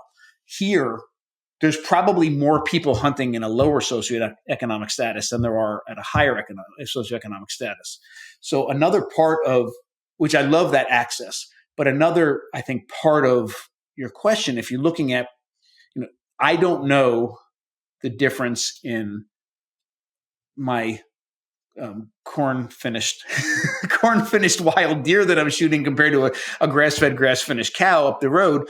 But I can tell you that if your only access from a socioeconomic status is the literally worst CAFO beef on the planet, I can guarantee you that deer is 1,000 times better than that. I never thought about it from the fact that these animals now are intruding upon our quote unquote land and eating our corn and stuff like that, and the negative influence that we're posing upon the animals. So interesting to bring that piece in. In the middle of Manitoba, Canada, you're shooting a deer in the middle of the woods. That doesn't apply, right? But shooting a big, huge buck in the middle of Iowa next to the cornfield, is that animal's diet in the last several weeks of its life is completely different. The other aspect I'd like you to talk on is just the way we've genetically bred the animals. And the way I understand it, the domesticated cow has only been around for 10, 15,000 years. So this isn't the food, even from an animal perspective, that our ancestors would have eaten. And then it seems like it's even more extreme in the plant world with a lot of the fruits and the sugar content and how big they're getting. So for people that this could be all new to, assuming that these things that they're buying at the grocery store are, when they're in whole food form, are what our ancestors ate, let's clue people into the changes that have happened there. That's a great point. So just from a timeline perspective, our ancestors stood upright somewhere between 5 and 7 million years ago. We started making tools and using tools to impact, and they impacted our diets at somewhere around 3.5 million years ago. 3.3, let's say 3.5 million years ago. I find that to be the first domestication event in the history of the planet. That's when we started to domesticate ourselves. And because of the cultural system we put ourselves in, a system that we have created, right? An environment we created by changing, by creating technology and doing these things, we started to extract more nutrients from our food. It changed our diets, and our bodies changed in response to that. And right now we're in a place, again, we're so fully domesticated that we can't survive without some of these tools and some of these technologies. So the first domestication event was 3.5 million years ago. The next domestication event was somewhere, there's a lot of debate right now, but somewhere around 35,000 years ago. And that's the domestication of the dog. And the cool thing about the dog domestication is it looks like it was a co-domestication event. It wasn't like humans were like, hey, those dogs are super cool and we're going to bring them in and we're going to put a leash on them and maybe feed them. It seems like from everything that we can tell now, that humans and dogs simultaneously realized the benefits of living in each other's world. And it was, again, a co-domestication event, not necessarily because we were eating dogs, right? Dogs and humans were doing a lot of things together at the same time. So 3.5 million years ago is a huge leap to 35,000 years ago. But then there's a huge leap to about 10 to 15,000 years ago, where we start seeing the first plant domestication events. Again, somewhere around 15,000 years ago, we see the earliest evidence of that. Most of our animal domestication happened between 8 to 10,000 years ago. So, and that's very, very recent. For some of us that, history to us is only several hundred years old. 10,000 years seems like a long time, but on the scale of millions of years, 10,000 years is nothing. So if you're thinking, another kind of maybe hallmark milestone that's important in this conversation is modern day Homo sapiens, us, right? Us with our body size, our brain size, us, modern day Homo sapiens appear on the earth at about 300,000 years ago. So from 300,000 years ago until about 10,000 years ago, there was no domesticated animals in our food. None. And even when they did start to come in 10,000 years ago, it wasn't like this very big deal, and it wasn't a worldwide thing. It was only, in certain pockets of places. And the same thing, plants. There were no domesticated plants in our diets until about 15,000 years ago. So when you go through the groceries, if you go through the grocery store, and even if you're listening to that advice, just stay on the outskirts of only shop the outskirts of the grocery store, and you're pushing your cart along, and you're like, I'm a modern day hunter gatherer, and I'm picking up my lettuce, and I go over here and get my beef and my pork, and you're like, I'm doing the same thing. Completely different foods. Now, do they have some of the same nutrient profiles, and are we eating in an ancestrally appropriate way? Well, that's a different discussion. But don't be fooled into thinking that your caveman and cavewoman ancestors had access to the things that were in the grocery store, because they weren't eating those things. Those are very new, genetically modified things in our diets. And I don't mean we've been genetically modifying things for a very long time. I don't mean genetic modification like Roundup Ready, plants, like that kind of thing. Anytime that we selectively harvest and replant plants or do things we're like that, we are genetically modifying that population. So we've been genetically modifying for a very long time. But that spinach, those almonds, and that beef brisket were not available to our ancestors in the past. When you were sharing that story about taking your cow in, if you were to do that, only being able to get certain parts of that meat back, it gets me thinking about a story you shared in your book of going to get raw dairy. And in the state you're in, it's illegal. So you had to go to a different place, pick that up, bring it back to where you are. I think this is a good segue into dairy in general. We had talked about it before, but we want to come back to it. So talk about how you include dairy for you and your family, and the importance of fermentation, which you alluded to before.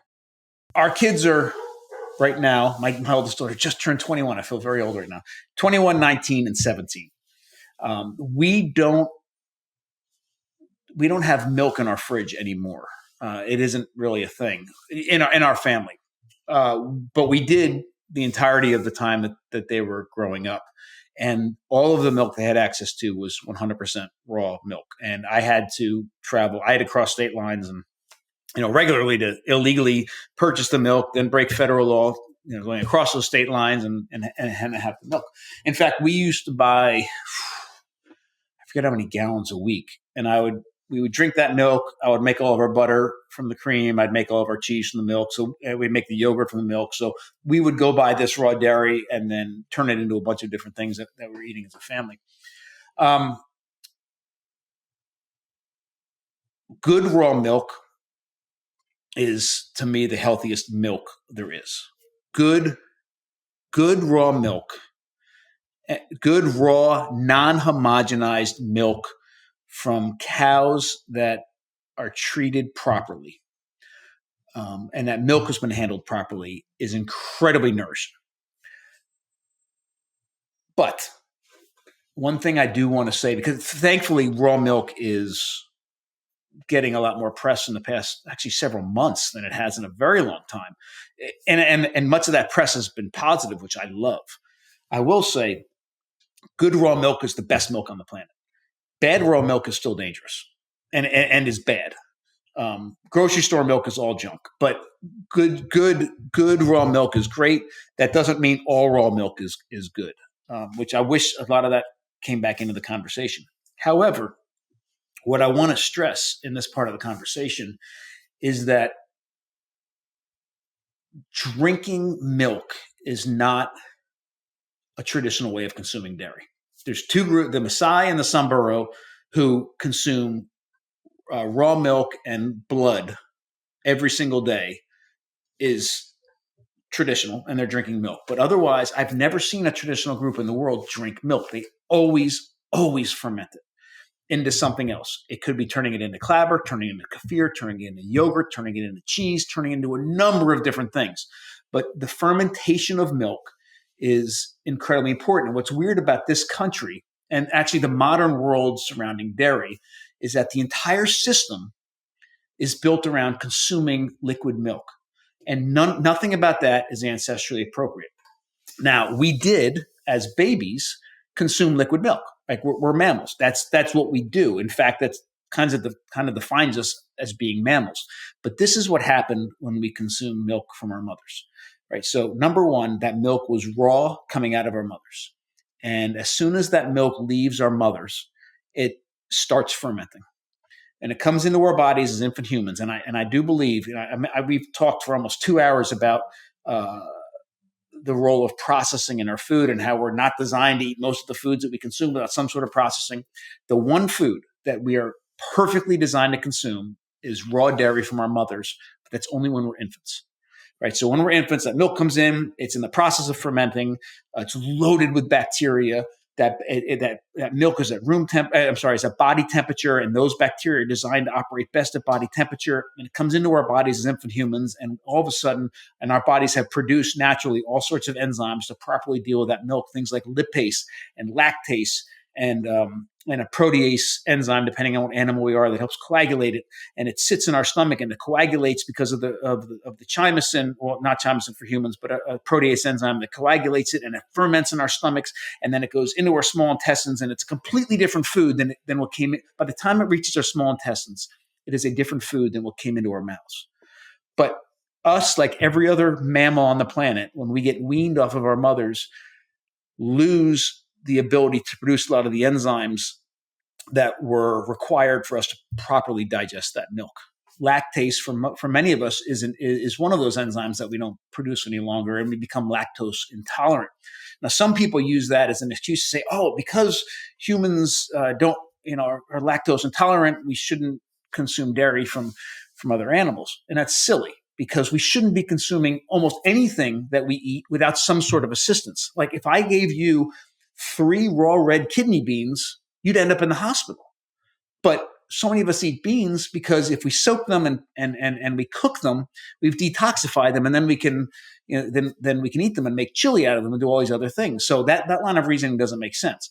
The line of reasoning that makes sense to me is, hey, what did we do as infant humans inside of our bodies that we as adult humans can't do with that dairy to make that milk as safe and as nourishing as it can possibly be? And if I understand what that is, how can I replicate that process before I eat it and turn that dairy into the safest and most nourishing form possible for my body? And the answer to that is make cheese, because what we did as infant humans in our bodies through the processes that were happening between our mouths and our small intestines is literally make cheese from that milk. So real traditional cheeses made with high quality raw milk is, to me, a superfood. High quality yogurt fermented properly from high quality milk is a super. These are, and I don't mean superfood like we're gonna achieve all these things with it, but it's something that our body can safely and efficiently derive a massive amount of nutrition from. So skim milk, ultra pasteurized milk, homogenized milk, all of these things play no role in anything that I'm saying here about nourishing dairy. They're not even food as far as I'm concerned. But raw milk, high quality raw milk is great. High quality raw milk that's been fermented in some way and transformed into yogurt or clabber or high quality cheese, in my mind, is an even better food, because it's replicating that process that we no longer can achieve inside of our bodies, but we used to when nutrients meant so much to us as babies. All right. So bottom line for you and your family, you mentioned dairy we get at the grocery store is garbage. But if that was all you had access to and you fermented it, but it started out pasteurized, would you still consider that a health food if it had been fermented after? Yeah. So again, the ideal here is 100% A2 raw, non-homogenized milk that's been fermented is like the gold standard. But I know for so many of us, for a lot of reasons, we may not have access to that. So what with what we do have access to, what are the next levels of things that I would still consider amazing food? So if you're just talking about milk, number one, I know a lot of the conversation is about pasteurization, and we should be talking about that, but homogenization is even worse. So homogenization is when they take the fat in the milk and force it under high pressure through microscopic holes in a steel plate and literally explodes the fat molecule. And the only reason to do that is so that it doesn't float up to the top of the milk. There are no safety or health benefits whatsoever to it. And what is produced out of that is a partial fat molecule that our body cannot recognize. It is outside of its natural state. So if nothing else, get milk that is not homogenized, which is accessible in most grocery stores. So it's either going to say non-homogenized or it's going to say cream line. That's both milk that's not been homogenized. So non-homogenized milk, definitely. The second thing is get the lowest level pasteurization that you can get. So there's different levels, right? There's pasteurized, there's ultra pasteurized, and there's ultra high temperature pasteurized, UHT milk, which is milk that's been pasteurized at such a level that it can sit in a box on the shelf for like 2 years. I would never drink that. And I actually would never drink ultra pasteurized milk either. So pasteurized, non-homogenized milk is the best bet. And if you have access to it, if it says vat pasteurized, it's even better. And the difference is that the two different ways to pasteurize milk at that level is either take all the milk, put it in a big container, slowly bring the temperature up very gently, hold it, and then bring it back down.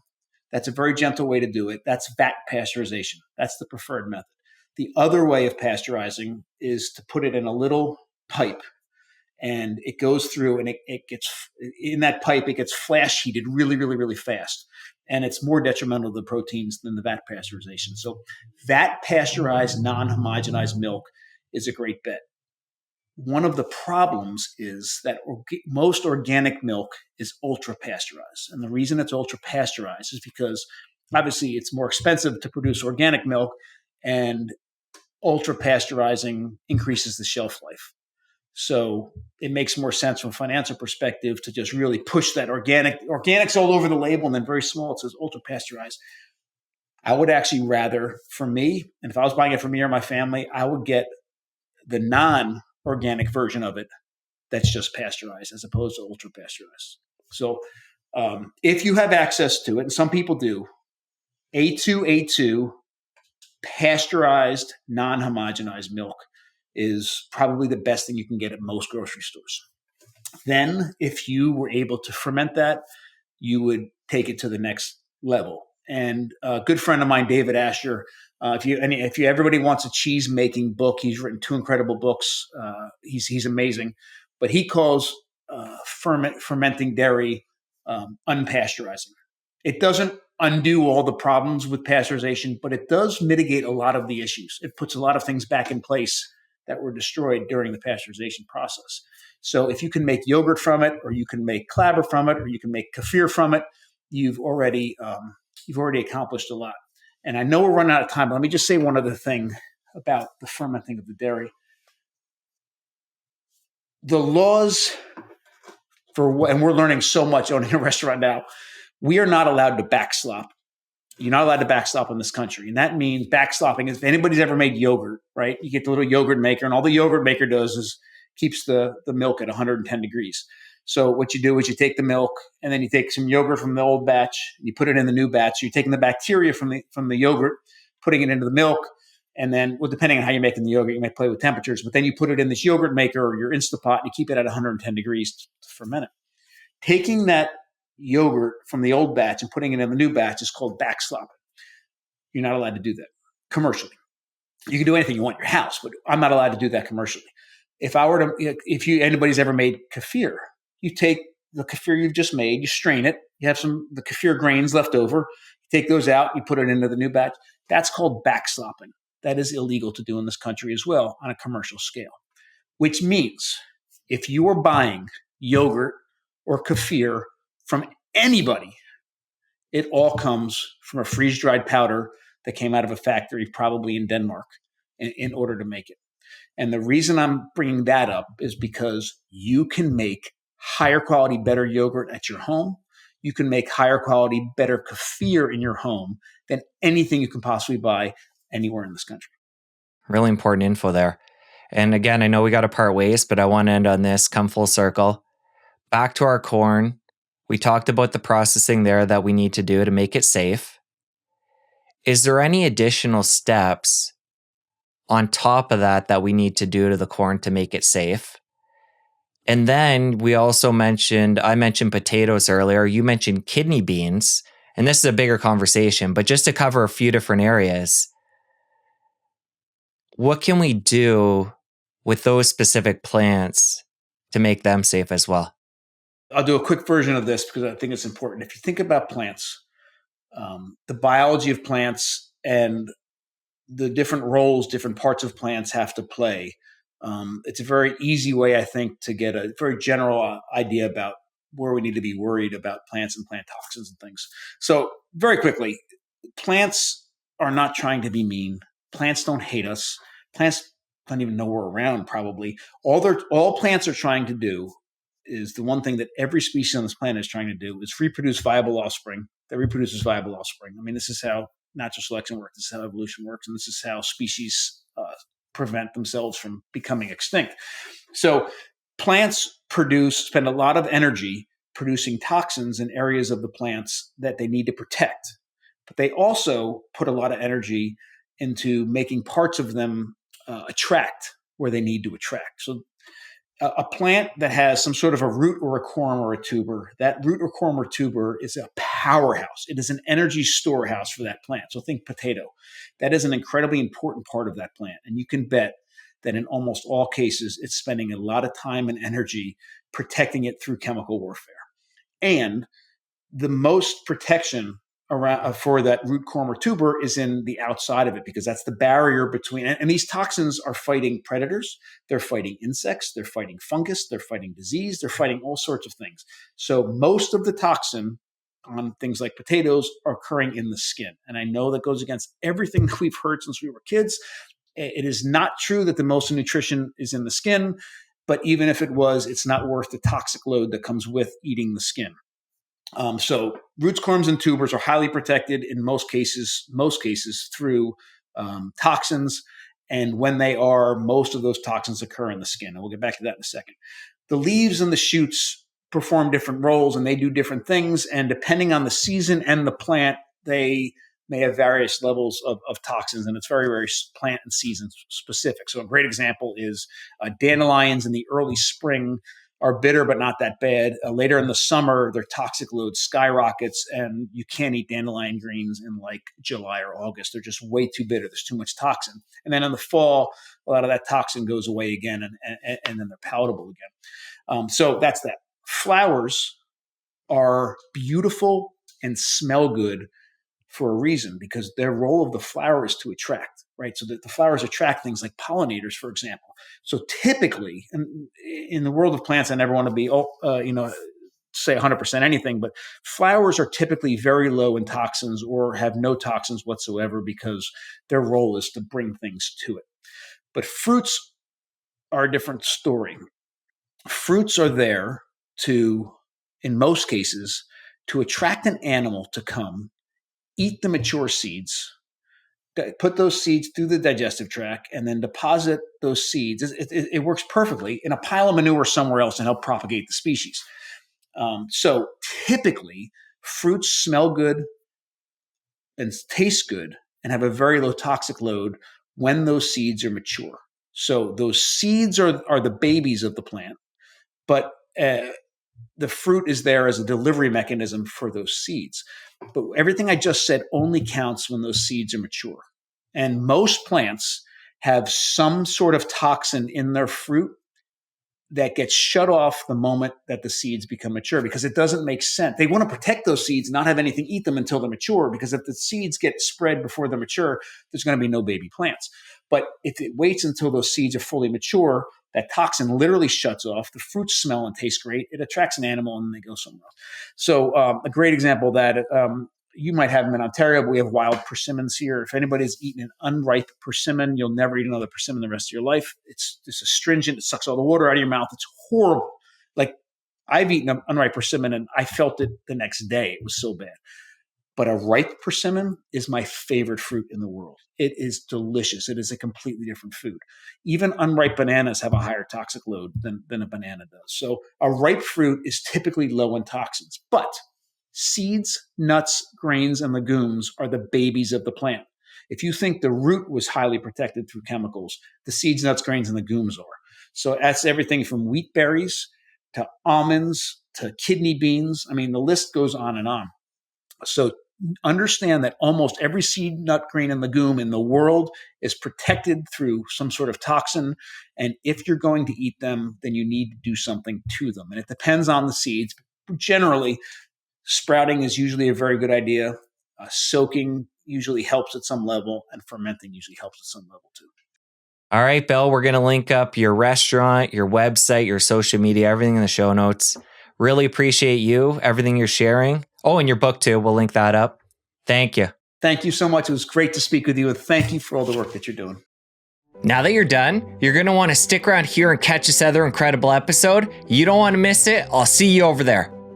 We've been told to push fiber and that it's good for bacterial diversity, but diversity doesn't equal health. What equals health is what bacteria are in the gut. We like to think the microbiome is the gut. It's not. It's everything. Getting a lot